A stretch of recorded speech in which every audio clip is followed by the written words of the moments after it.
November is Pananabangan month for the Archdiocese of Liturgy and the group. What is Pananabangan? It is komunyo. It is kaisahan. Where do we get komunyo? Where do we get pananabangan? We do not get pananabangan from the pocket, because pananabangan is not about money. We do not get pananabangan by earning a degree, because pananabangan is a gift. Where do we get pananabangan? We get pananabangan from God Himself, the mystery of the Father, the Son, and the Holy Spirit. That is komunyo, that is three-in-one, that is pananabangan. In other words, brothers and sisters, the nature of our Christian life is pananabangan, it is komunyo, because we began our spiritual life by being baptized in the name of the Father, and of the Son, and of the Holy Spirit. And by that baptism, we all became children of God. And because we are children of God, we must live the spirituality of pananabangan. I say it again, pananabangan is not about money. Pananabangan is not about studies. Pananabangan is not a seminar. Pananabangan is life. It is the life of God. And it is the life that we must live because we belong to God.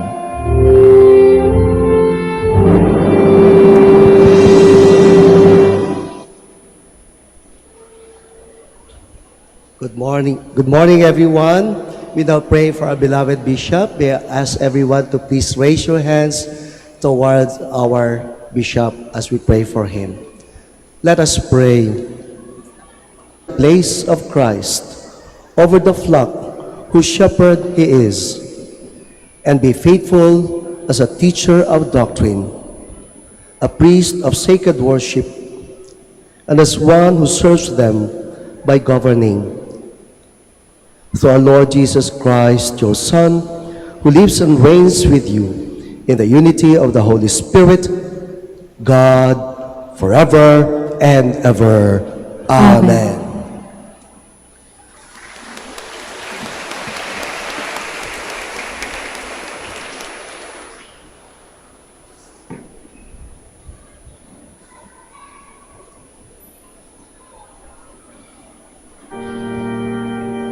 Please be seated.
Good morning, brothers and sisters.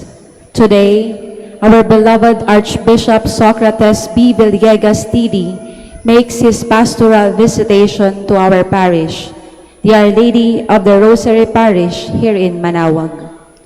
The pastoral visit is one of the means to rejuvenate the energies of those engaged in evangelization, to praise and encourage and reassure them of the Church's esteem and appreciation. Archbishop Sok comes as the herald of the gospel, the teacher, shepherd, and high priest of his flock, to evaluate, promote, encourage, and put into the effect the parochial apostolates and the works of charity of the priest and laity. With joy in our hearts, let us commence our Eucharistic celebration with the singing of our entrance hymn. Please all stand.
Father, and of the Son, and of the Holy Spirit. Amen. Peace be with you. And with your spirit. We come together because it is the day of the Lord. It is the first Sunday of November. We come together as a family, gathered by our mother, to go to the Father, to go to Jesus, her Son. As we acknowledge the voice who calls us to follow Jesus, let us also acknowledge the little voices that we have followed in the wrong way. The voices of sin and temptation, the voices of human weakness and pride. As we acknowledge God's presence, let us beg for mercy and compassion. I confess to Almighty God and to you, my brothers and sisters, that I have greatly sinned in my thoughts and in my words, in what I have done and in what I have failed to do. Through my fault, through my most grievous fault. Therefore I ask Blessed Mary, ever Virgin, all the angels and saints, and you, my brothers and sisters, to pray for me to the Lord our God. May Almighty God have mercy on us, forgive us our sins, help us to make peace, and lead us to life everlasting. Amen. Lord, have mercy. Lord, have mercy. Christ, have mercy. Christ, have mercy. Lord, have mercy. Have mercy on us. Lord, have mercy. Have mercy on us. Glory to God in the highest. Glory to God in the highest, and on earth peace to people of good will. We praise you, we bless you, we adore you, we glorify you. We give you thanks for your great glory, Lord God, heavenly King, O God, Almighty Father. Lord Jesus Christ, only begotten Son, Lord God, Lamb of God, Son of the Father, you take away the sins of the world. Have mercy on us. You take away the sins of the world. Receive our prayer. You are seated at the right hand of the Father. Have mercy on us. For you alone are the Holy One. You alone are the Lord. You alone are the Most High Jesus Christ, with the Holy Spirit, in the glory of God the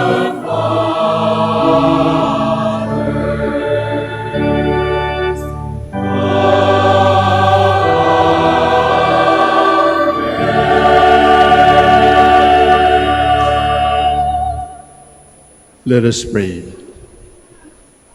Almighty and merciful God, by whose gift your faithful offer you right and praiseworthy service, grant, we pray, that we may hasten without stumbling to receive the things you have promised. Through our Lord Jesus Christ, your Son, who lives and reigns with you in the unity of the Holy Spirit, God, forever and ever. Amen. Please be seated. The Shema, Israel is the heart of the Hebrew faith. It is both prayer and profession of Israel's faith in the one and only God. A reading from the book of Deuteronomy. Moses spoke to the people, saying, "Fear the Lord your God, and keep throughout the days of your lives all his statutes and commandments, which I enjoin on you, and thus have a long life. Hear then, Israel, and be careful to observe them, that you may grow and prosper the more, in keeping with the promise of the Lord, the God of your fathers, to give you a land flowing with milk and honey.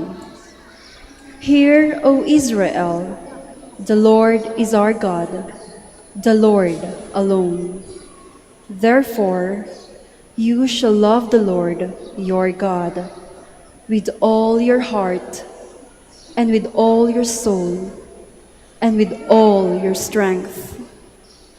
Take to heart these words which I enjoin on you today." The word of the Lord. Thanks be to God.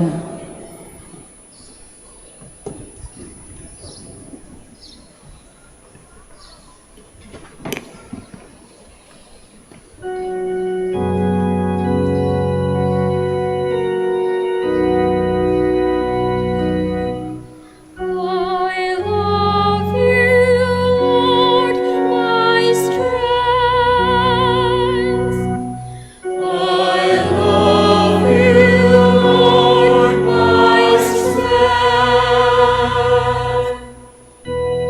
I love you, O Lord, my strength. O Lord, my rock, my fortress, my deliverer. I love you, Lord, my strength. My God, my rock of refuge, my shield, the horn of my salvation, my stronghold. Praise be the Lord, I exclaim, and I am safe from my enemies. I love you, Lord, my strength. The Lord lives, and blessed be my rock.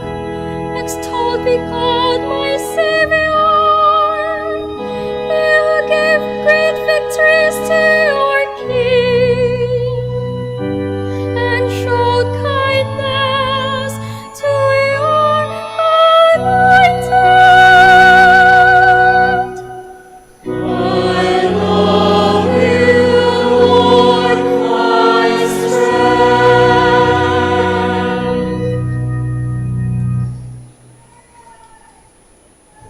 Jesus is our high priest, holy and undefiled, because he is God's Son. But because he knows our human weakness, he is our merciful intercessor before the Heavenly Father. A reading from the letter to the Hebrews. Brothers and sisters, the Levitical priests were many, because they were prevented by death from remaining in office. But Jesus, because he remains forever, has a priesthood that does not pass away.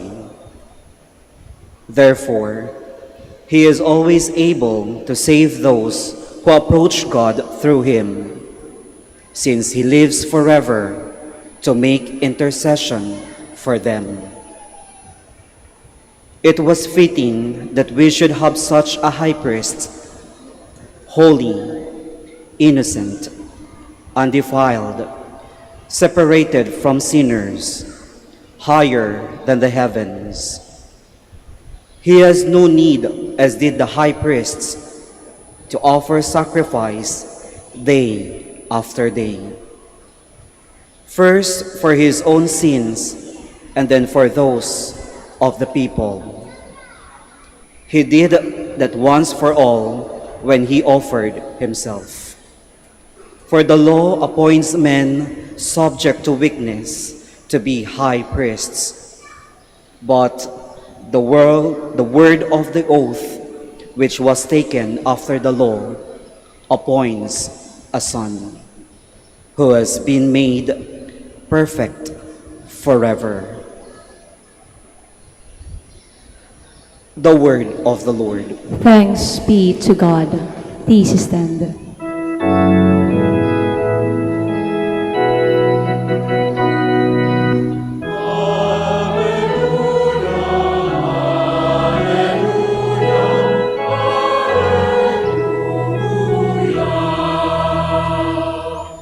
Whoever loves me will keep my word, says the Lord, and my Father will love him, and we will come to him.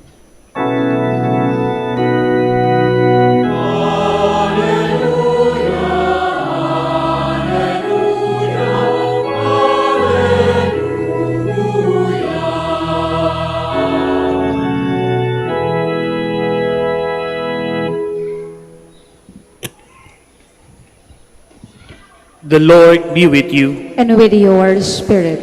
A reading from the Holy Gospel according to Mark. Glory to you, O Lord.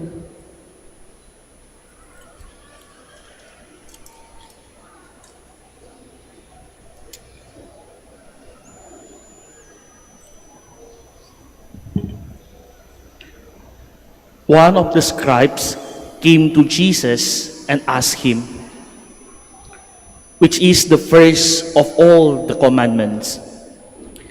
Jesus replied, "The first is this: Hear, O Israel, the Lord our God is the Lord alone. You shall love the Lord your God with all your heart, with all your soul, with all your mind, and with all your strength. The second is this: you shall love your neighbor as yourself. There is no other commandment greater than this." The scribe said to him, "Well said, teacher. You are right in saying, He is one and there is no other than He. And to love Him with all your heart, with all your understanding, with all your strength, and to love your neighbor as yourself is worth more than all burnt offerings and sacrifices." And when Jesus saw that he answered with understanding, he said to him, "You are not far from the kingdom of God." And no one dared to ask him any more questions. The Gospel of the Lord. Praise to you, Lord Jesus Christ.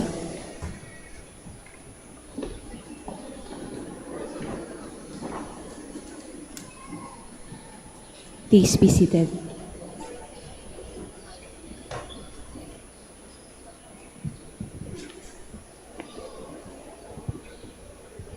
"15 years ago, I left the Diocese of Balanga in order to follow the instruction of Pope Benedict to be Archbishop of Lingayen, Dagupan. It has been 15 years. And tomorrow will be my anniversary of installation. In fact, I arrived in Dagupan on the 2nd of November, which was All Souls Day. For the past 15 years, I have celebrated births and deaths. For the past 15 years, I have officiated at baptisms and weddings, but also at anointings of the sick and funerals, many funerals. But in between those births and deaths, in between those baptisms and funerals, what was I doing? The past 15 years, have been years of dying. They have been years of offering self. They have been years of killing even. Killing not others, but killing the evil within me, killing the pride within me, killing the impatience within me, killing the dishonesty and hypocrisy within me. It is always a day of killing and dying to self. In the human reckoning, the 15th year is sometimes called the crystal year.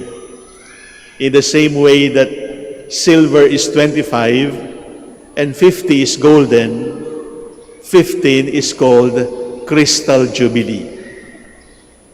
What is crystal? Crystal has many forms. For example, a precious gem is called crystal, but salt is also crystal. What does crystal have to teach us? For me as a bishop, and for us as followers of the Lord? Three things. The first about crystals is, crystals are never formed without fire. The hard crystals are formed because of volcanic fire. The softer crystals like salt are born because of evaporation, because of that big ball of fire that is called sun. In other words, there are no crystals without fire. In the same way that there are no Christians without trials. Because convenience and comfort are very bad teachers. Because the most important lessons in life we learn under fire, we learn under trial, we learn under difficulty, we learn in darkness. That is why we should always be grateful for life's trials, because life's trials do not kill us, they only make us better. Crystals are formed by fire, and Christians are formed by trials. Christians are born from the cross of Calvary. The second quality of crystals is that crystals have no tongue. They have no lips. They have no voice. Crystals are always silent. In fact, you might see crystal lying on the soil. It will not say, "Look at me, I'm a crystal." No. You might even step on it and it will not mind, because crystals do not talk. The language of crystals is silence. And there are beautiful lessons that only silence can teach us. That is why St. Francis sending the friars would mandate them, go and preach the gospel, use words if necessary, because the most important component of preaching is silent witnessing. Silence has a message that no words can convey. And the deeper and higher messages can only be delivered in the mystery of silence. So, the first about crystals is they are always born from fire. The second about crystals is that they are always in silence. They do not talk.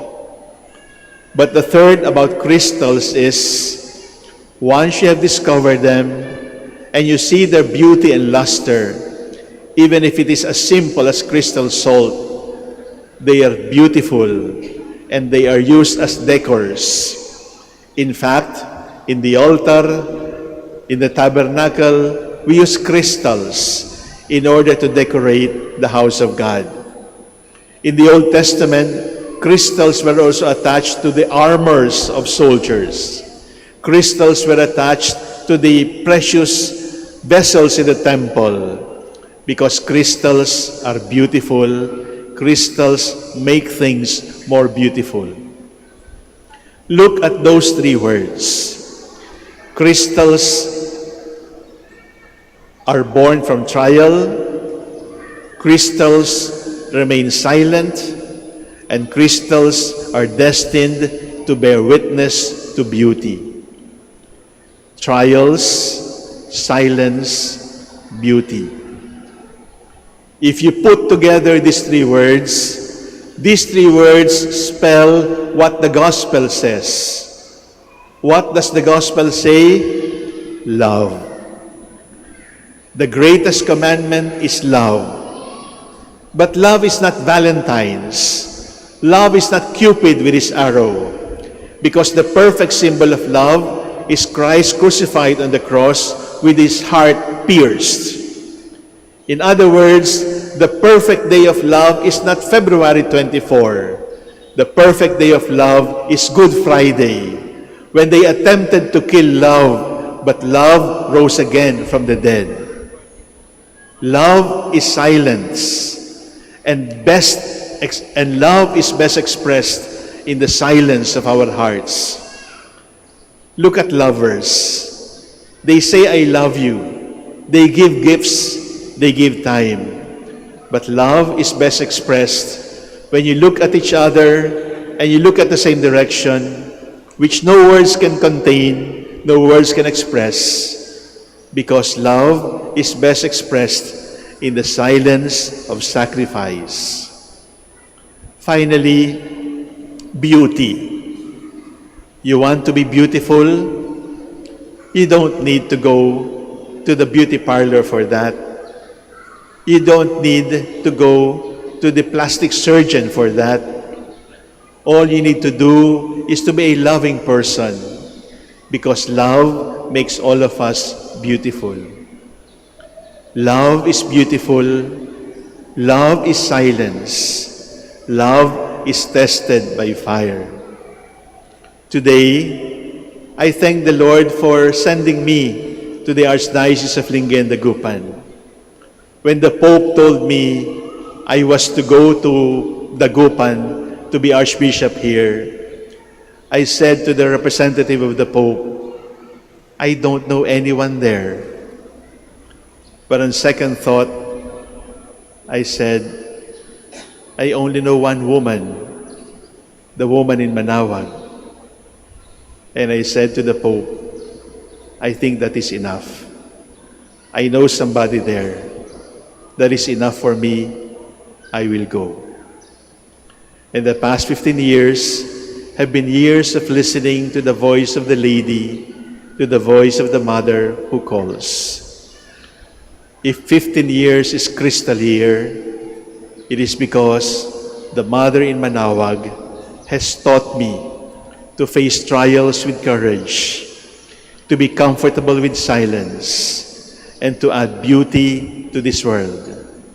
Because in the end, it is beauty that will be our salvation. I look forward to silver, to golden, to forever. And we will grow old together serving the Lord. And beyond old age and beyond elderly years, we know that is life everlasting. And the voice will no longer be a voice. The voice will now become visible with our eyes. At the right time, in the Lord's time, may we see the face of that voice who calls us to follow Jesus. Thank you for crystals. Thank you for trials. Silence, thank you. Beauty, thank you. And make us apostles of Jesus. Amen.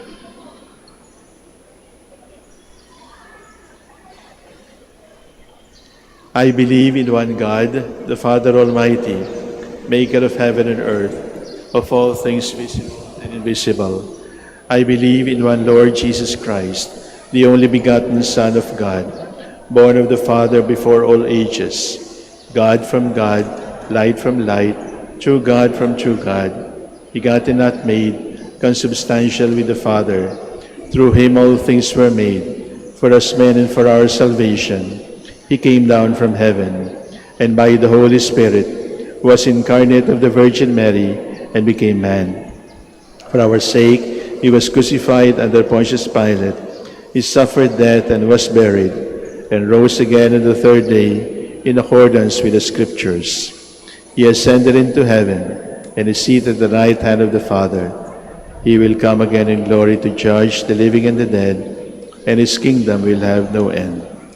I believe in the Holy Spirit, the Lord, the giver of life, who proceeds from the Father and the Son, who with the Father and the Son is adored and glorified, who has spoken through the prophets. I believe in one holy, Catholic, and Apostolic Church. I confess one baptism for the forgiveness of sins, and I look forward to the resurrection of the dead and the life of the world to come. Amen. Father, in Jesus, we experience your overflowing love and mercy. We now pray to you to protect us from all hatred and strife, so that your peace may reign in our troubled world. Let us say together, Father, listen to our prayer. Father, listen to our prayer.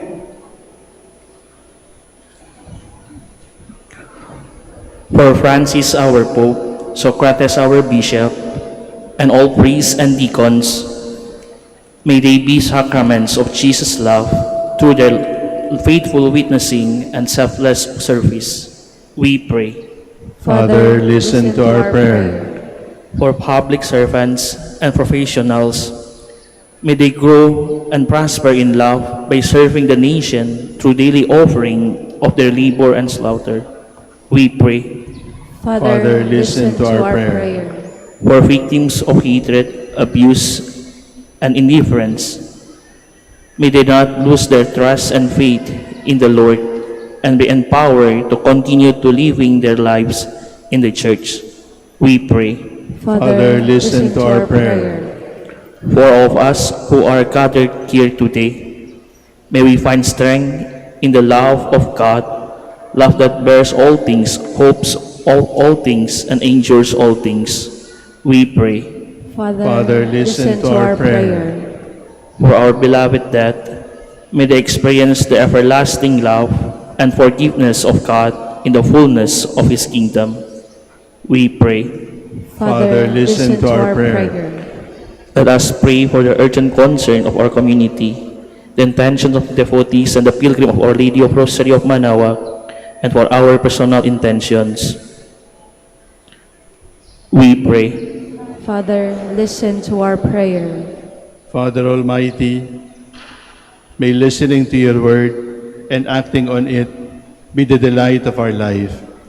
May your will be done in us amid the joys and shadows of every passing day.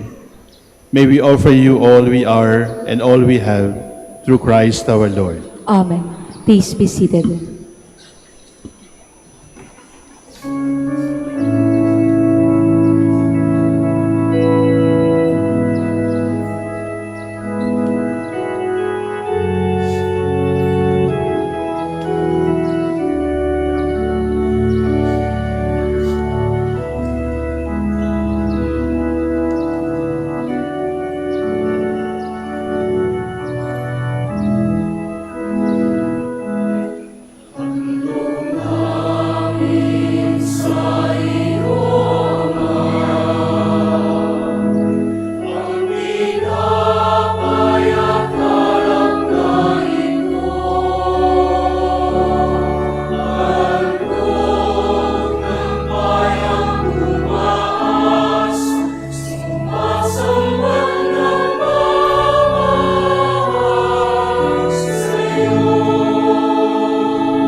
Pray, brethren, that your sacrifice and mine may be acceptable to God, the Almighty Father. May the Lord accept the sacrifice at your hands for the praise and glory of his name, for our good and the good of all his holy church. May these sacrificial offerings, O Lord, become for you a pure oblation, and for us a holy outpouring of your mercy, through Christ our Lord. Amen.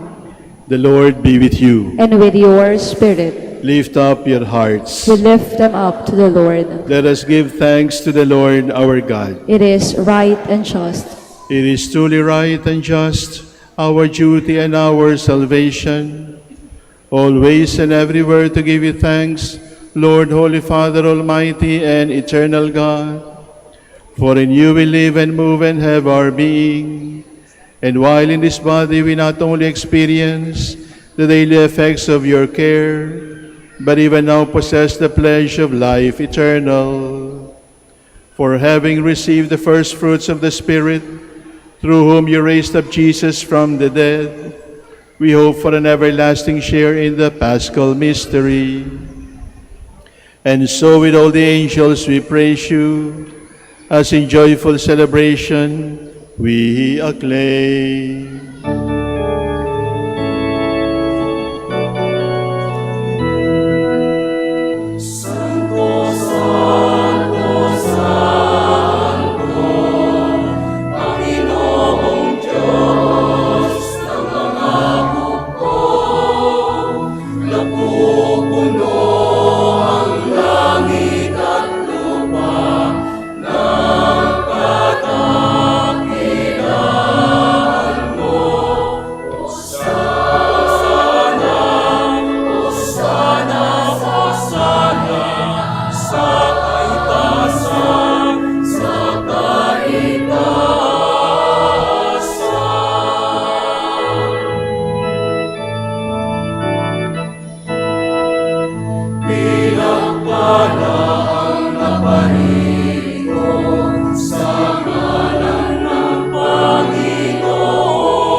Please kneel.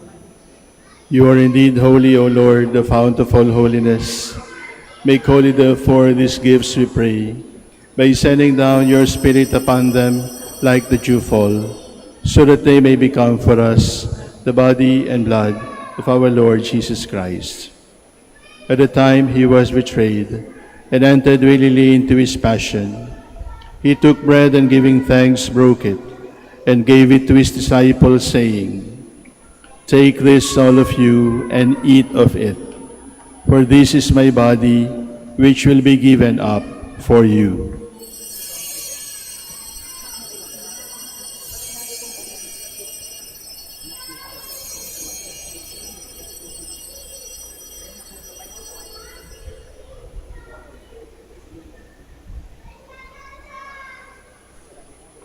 In a similar way, when supper was ended, he took the chalice, and once more giving thanks, he gave it to his disciples, saying, "Take this, all of you, and drink from it, for this is the chalice of my blood, the blood of the new and eternal covenant, which will be poured out for you and for many for the forgiveness of sins.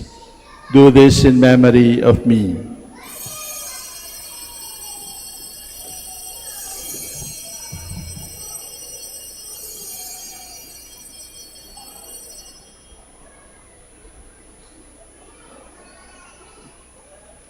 The mystery of faith.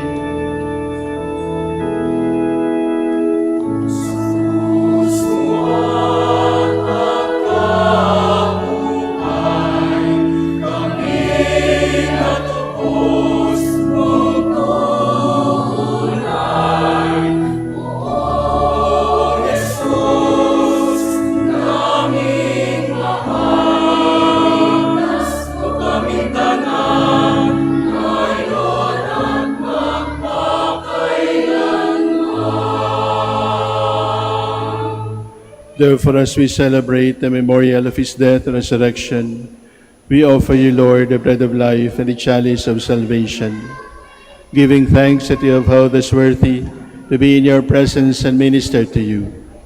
Humbly we pray that partaking of the body and blood of Christ, we may be gathered into one by the Holy Spirit.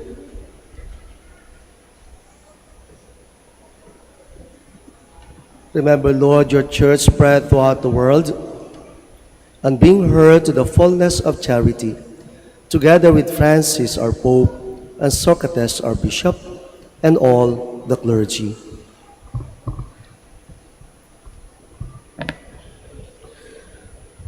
Remember also our brothers and sisters who have fallen asleep in the hope of the resurrection, and all who have died in your mercy. Welcome them into the light of your face. Have mercy on us all, we pray, that with the Blessed Virgin Mary, Mother of God, with Blessed Joseph, her spouse, with the blessed apostles, Saint Martin de Porres, and all the saints who have pleased you throughout the ages, we may merit to be co-heirs to eternal life, and we praise and glorify you through your Son, Jesus Christ.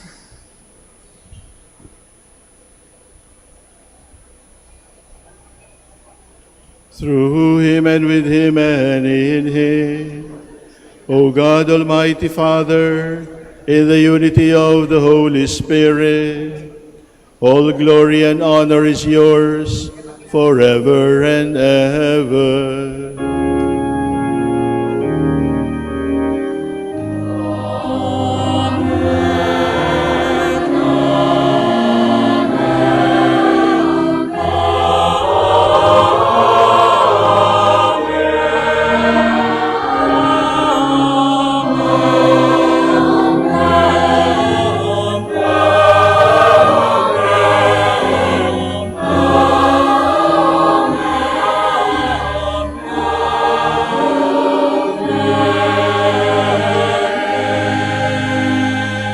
Please stand. God is love. Let us pray with love to the Father.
Deliver us, Lord, we pray, from every evil.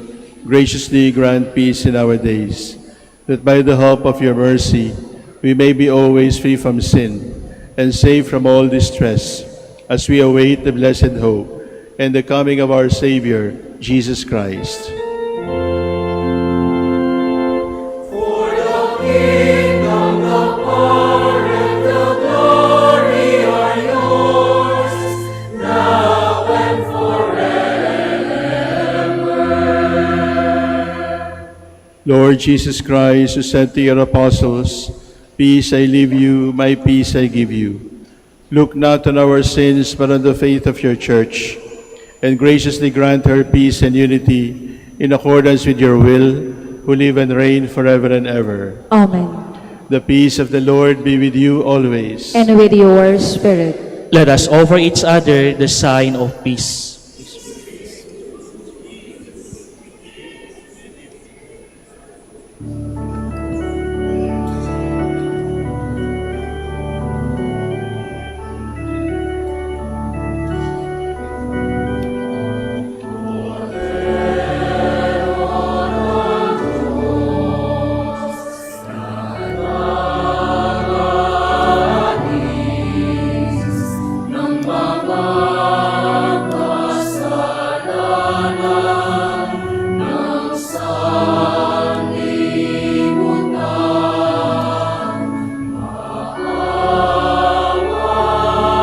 Lord Jesus Christ, Son of the living God, who with the work of the Holy Spirit, you might give light to the world. Pray me by this your most holy Mother, from all our sins and from all evil. Keep yours faithful till the night and star.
Please kneel. Behold the Lord Jesus, the Lamb of God who takes away the sins of the world. Blessed are those called to the feast of the Lamb. Lord, I am not worthy that you should enter under my roof, but only say the word, and my soul shall be healed.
Brothers and sisters, please be informed that the Archdiocese of Lingayen-Dagupan will have a second collection during Sunday Masses of the month of November to support the pananabangan pastoral programs of the diocese.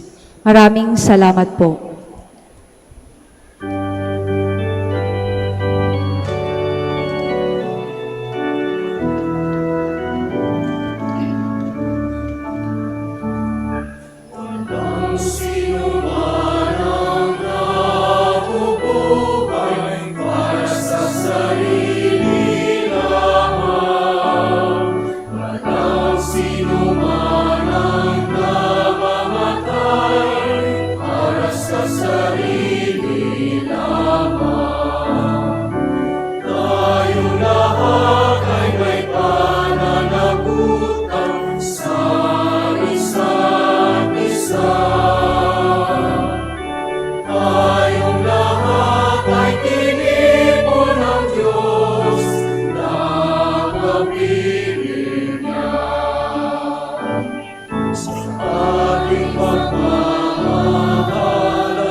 Please stand for the Credo of Stewardship.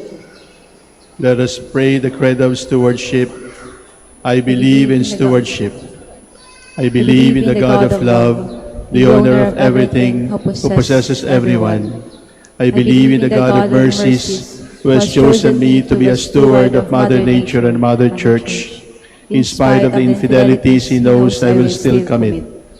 I believe in the power of giving and in the power of loving like Jesus. Because love is the only way to holiness, giving is the best proof of loving, and perfect renunciation leads to unlimited fruitfulness. I believe that in freely giving my time, in humbly sharing my talents, and in generously sacrificing my treasures, the Lord will always provide. He will take care of all my needs and bless me with infinite reward on earth and in heaven. I will be the first to give. I will not wait for the others. I will keep on giving even if others do not give. I will not be afraid to have none. I believe that the best time to share is now, not tomorrow, for tomorrow is an excuse for the greedy.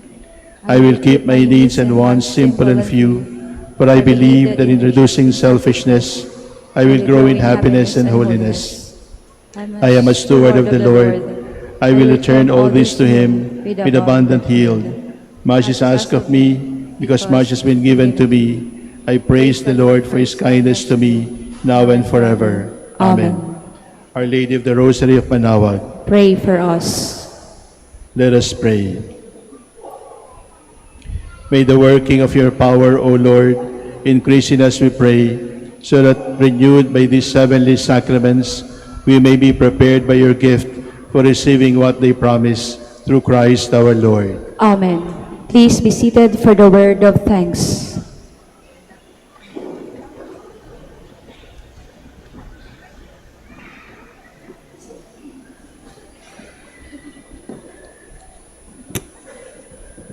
Magandang umaga po sa lahat.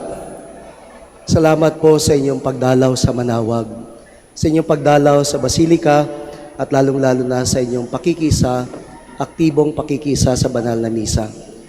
Salamat sa mga tumulong at sumuporta sa pastoral visit na ito ng ating mahal na obispo.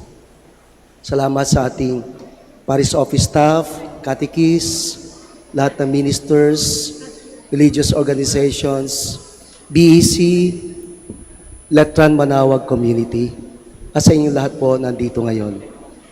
Sa ngalan ng Our Lady of the Rosary Parish, ng kumbento ng Minor Basilica of Our Lady of the Rosary of Manaoag, na pinangungunahan ng ating butihing prior, Father Felix Legaspi III OP, sa ngalan ng ating Letran Community, pinangungunahan ni Father Jigs Yap OP, ang rektor. Nais kong pasalamatan ang ating pinakamamahal na obispo ng Archdiocese of Lingayen, Dagupan, Archbishop Socrates B. Villegas, D.D., sa kanyang pagbisita sa ating parokya. Palakpakan po natin si Bishop.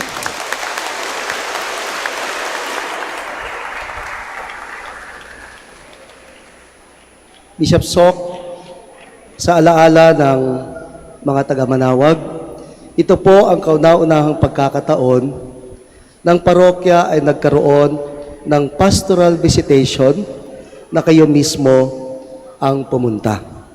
Maraming salamat po sa inyong presensya, sa inyong paggabay sa aming inyong kawan, sa pagturo sa amin na makinig sa tinig ng Diyos at ng Ina ng Manaoag, at sa inyong pagmamahal sa mga taga-Manaoag.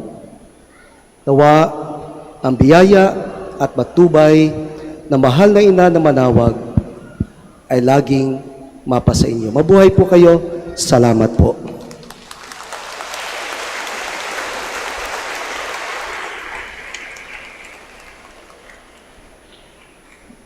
Please stand. The Lord be with you. And with your spirit. Bow down for the blessing. May the God of all consolation order your days in his peace and grant you the gifts of his blessing forever and ever. Amen. May he free you always from every distress and confirm your hearts in his love now and forever. Amen. So that on this life's journey you may be effective in good works, rich in the gifts of hope, faith, and charity, and may come happily to life everlasting. Amen. May the Almighty God bless you, the Father, the Son, and the Holy Spirit. Amen. Go forth, the Mass is ended. Thanks be to God. We will now ask God's blessings upon those who are sick. The Lord be with you. And with your spirit. God, our Almighty Father, by your blessing you give us strength in our frailty. Turn with kindness toward our sick brothers and sisters, free them from all illness, and restore them to good health, through the intercession of Our Lady of the Rosary of Manaoag, so that in the sure knowledge of your goodness, they will gratefully bless your holy name, through Christ our Lord. Amen. We will now ask God's blessings upon the religious articles. In memory of the mysteries of the life, death, and resurrection of our Lord Jesus Christ, and to the honor of the Blessed Virgin Mary, Our Lady of the Rosary of Manaoag, may these rosaries, images, candles, and other religious articles be blessed and made holy, in the name of the Father, and of the Son, and of the Holy Spirit. Amen.